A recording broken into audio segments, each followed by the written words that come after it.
विशेष देतो हो कसं पण एक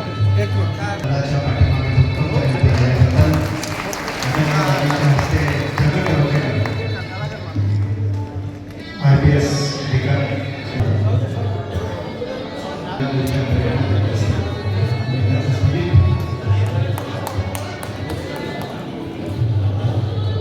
सगळ्यांसाठी अभिमानाचा क्षण आहे. IPS झाला तरी IAS मिळवण्याची मधल्या काळामध्ये त्याची जिद्द अजून कायम आहे.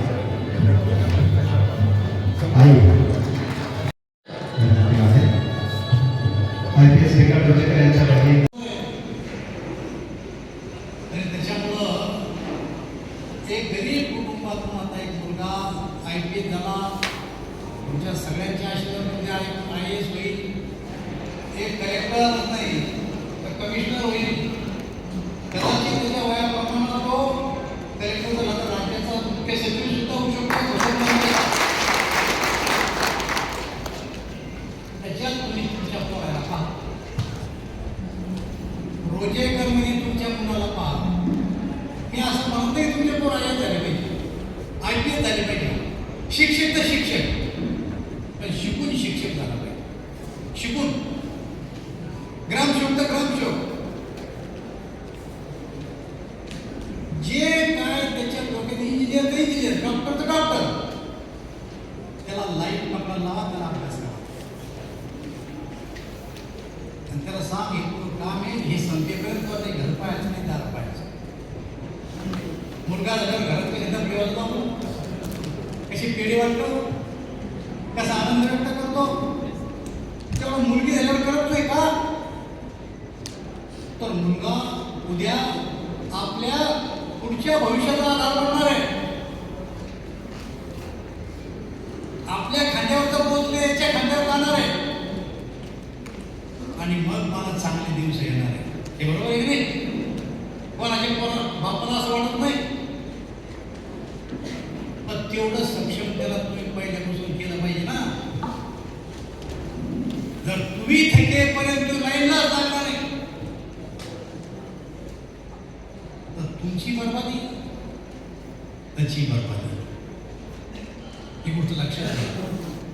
म्हणून आज त्याचा सत्कार मी घरी जाऊन केला होता. त्याची बिचाराची परिस्थिती अशी आहे की हा म्हणजे कमवून आणून खाणे, पण तुमच्या पुढे त्याला मुलाचं निवड करायचं होतं. एक गरीब कुटुंबातला, आपल्या तालुक्यातला एक मुलगा तो IAS होऊ शकतो आणि आमच्याकडे सगळी साधन सामुग्री आहे. बाहेरपणे गाड्याच्या गाड्या,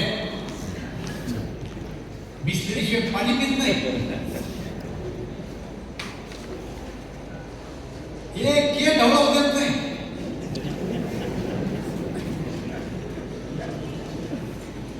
पण पोरांचं लक्ष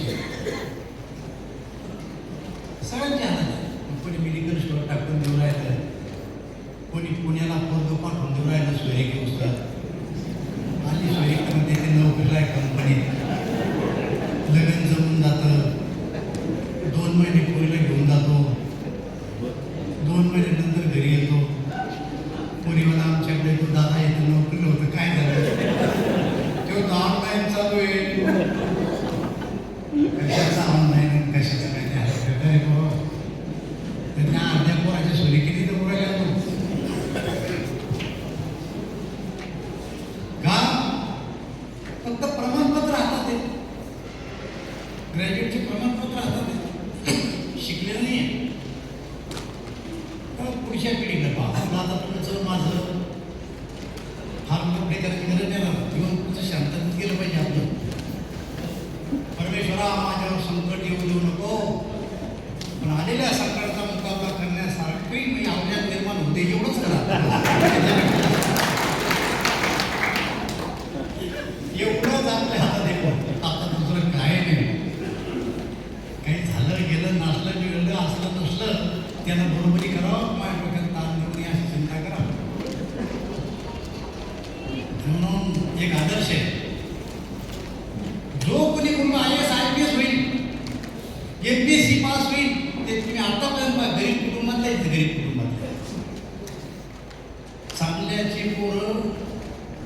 तुम्ही नाही पाहिलं की कुठं 2-4 मोठे झाले म्हणून आमदार खासदार झाले मोठे नाही झाले शिक्षण हे समजून घे.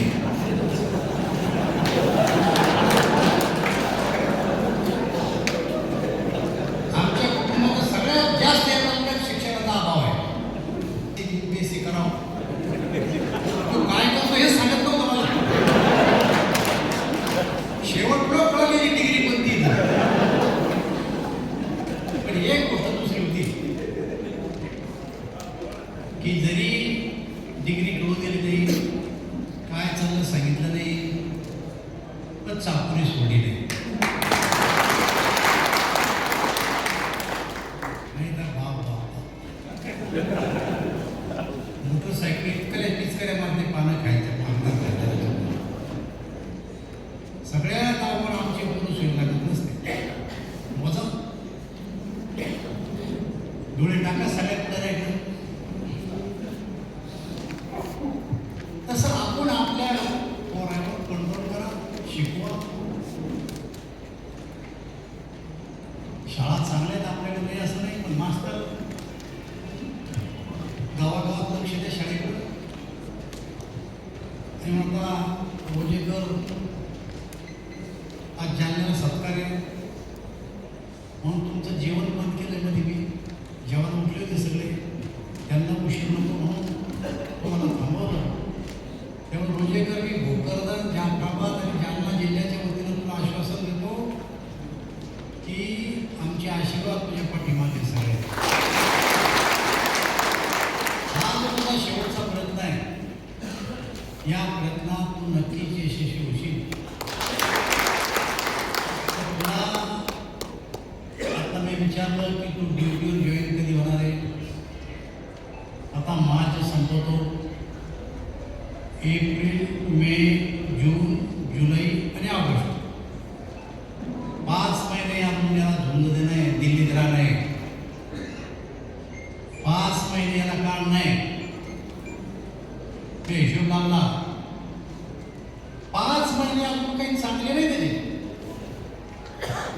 घरची चिंता आहे दिल्लीचा खर्च आहे येणं आहे जाणं आहे जिथं क्लासेस आहे त्याची फीस भरणं आहे. सोपं नाही आहे. मी दिल्लीत होतो. अनेक IAS IPS अनेक यायचे नेहमी त्यांना